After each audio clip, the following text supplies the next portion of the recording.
Mas é interessante que o Júlio estava nos explicando, né, que mesmo num ponto de muita circulação de pessoas, lá não tinha nenhuma televisão, nenhuma tela ligada para acompanhar o jogo, muito diferente do que acontece aqui no Brasil, né? Onde autarquias públicas, as empresas, todo mundo para, se possível, para assistir aos jogos do Brasil. Mas quem quiser ver essas partidas vai ter que ter um pouquinho mais de paciência, viu? Porque o time de Tite que vai estrear somente na próxima quinta-feira, no dia 24, jogando contra a Sérvia. E essa partida acontece às 4 da tarde no estádio de Lusail. Fica um pouco mais de 20 quilômetros de Doha. Depois, o Brasil volta a campo no dia 28 de novembro, à 1 da tarde, jogando contra a Suíça. A bola vai rolar também em Doha, no estádio que é chamado de 974. Esse nome vem por causa da estrutura, que é formada por 974 containers. E o último jogo do Brasil na primeira fase é contra Camarões, no dia 2 de dezembro, às 4 da tarde, em Lusail, para fechar a fase de grupos. Dali para frente, oitava, quarta, semi e, se tudo der certo, Brasil na final. Vamos falar um pouquinho sobre a expectativa da participação da nossa seleção na Copa do Mundo, e para isso a gente escala aqui um craque. Vamos conversar com o Carlos Germano, que foi goleiro da seleção brasileira, esteve na Copa de 98, lá na Copa da França, e vai conversar aqui com a gente. Oi, Germano, uma boa tarde para você, tudo bem? Boa tarde, Jair. Prazer falar contigo. Muito bem. Antes da gente falar um pouquinho do Brasil, só queria a sua avaliação rápida. Imagino que você estava assistindo o jogo até agora há pouco. O que você viu? Você acha que a seleção do Equador surpreendeu de alguma forma? Por outro lado, a derrota da seleção do Catar já era algo esperado, sabendo que é uma das mais fracas que disputa a competição? Jair, um jogo de uma seleção só, né? Eu assisti o jogo, você viu o time do Catar muito tímido ainda. Viu o time do Equador jogar, né? Não imprimiu uma marcação forte, sabendo que estava numa estreia de Copa do Mundo e não estava bem na partida, né? Deveria ter não dado espaço para o time do Equador. O time do Equador foi muito soberano no jogo, né? Com jogadores talentosos, né? Principalmente no meio-campo ali, o quarteto ali do meio-campo, do meio para frente, né? Com Plata ali, o Ibarra. Então o time do Equador muito bem preparado, e o time do Catar simplesmente assistiu o time do Equador jogar.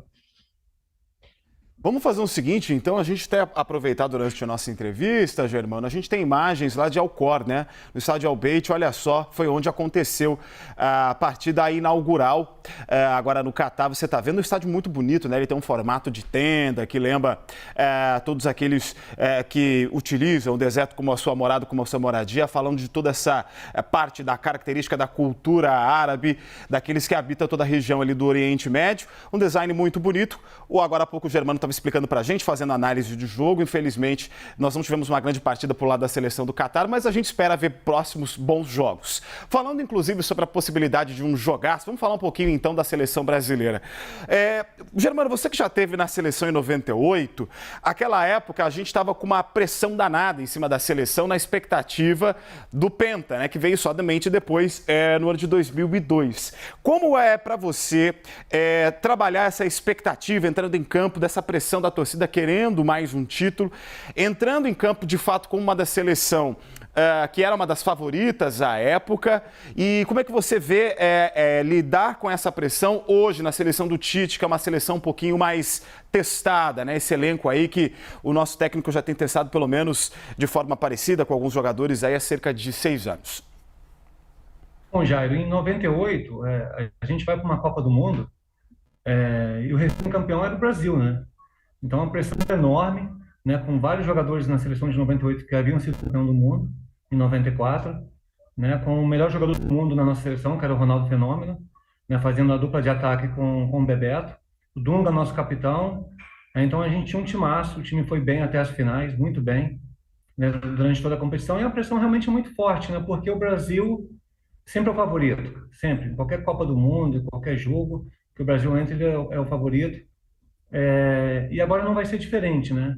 O que a gente tem que ter um pouquinho mais de paciência nesse primeiro jogo, porque é o jogo de estreia. Geralmente, o jogo de estreia é um pouco mais tenso, né? Um pouco mais nervoso, mas a gente está com uma seleção muito bem preparada. Eu acho que o Brasil tem tudo para fazer uma grande Copa do Mundo e trazer o para a gente.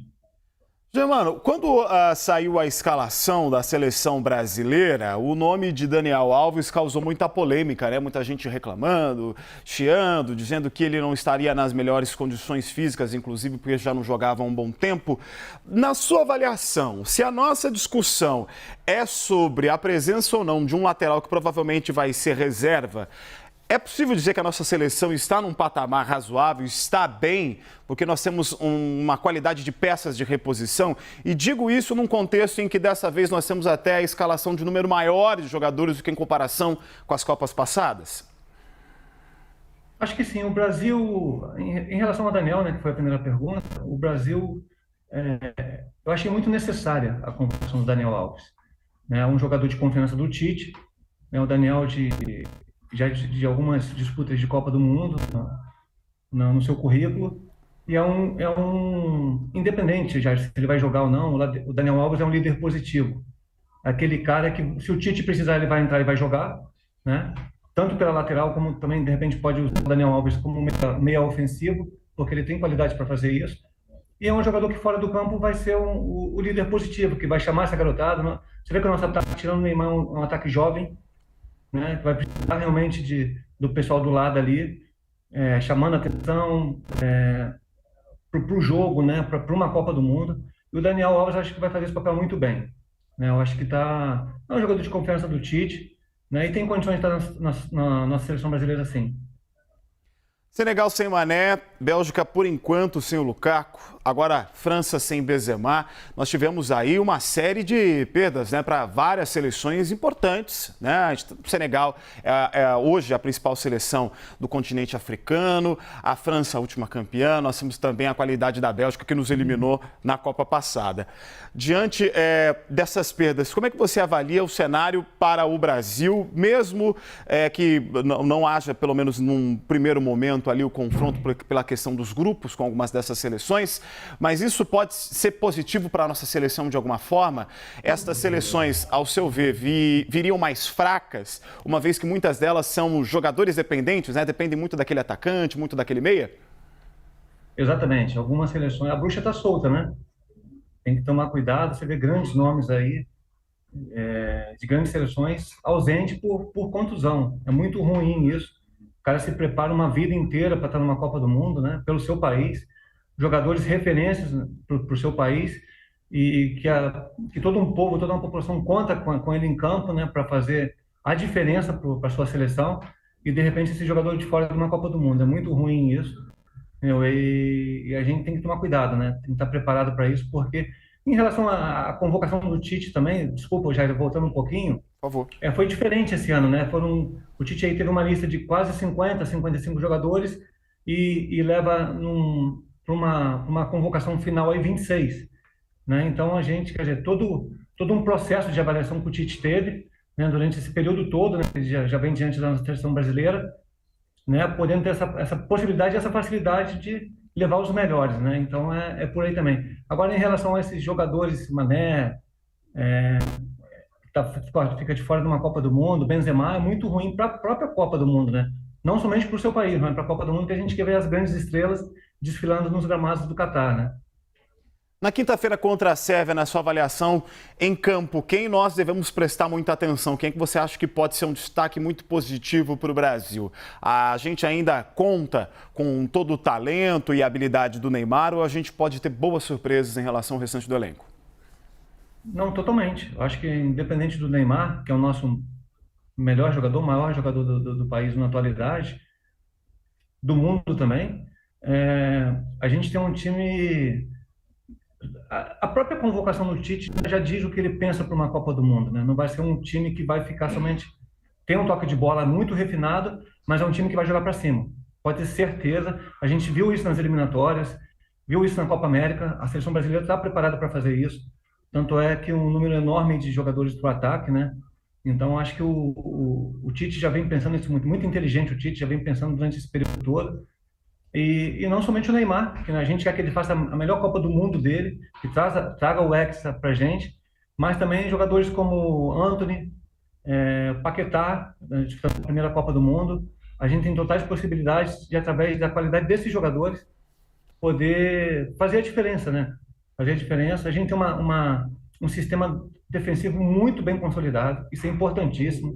Os três jogadores que foram convocados, que vêm despontando sempre nas convocações de Tite, a nossa dupla de zaga, os nossos laterais. Então, acho que o Casemiro, nosso setor defensivo muito bem, quer dizer, dá um pouco mais de tranquilidade para o nosso time ser agressivo, né? Partir para cima do adversário. Eu acho que a gente vai ter grande surpresa nessa Copa do Mundo através da seleção brasileira.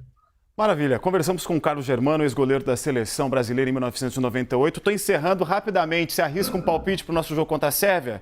Me ajuda no bolão. 2-0 Brasil. 2-0 Brasil. Muito bem. Valeu, Germano. Muito obrigado.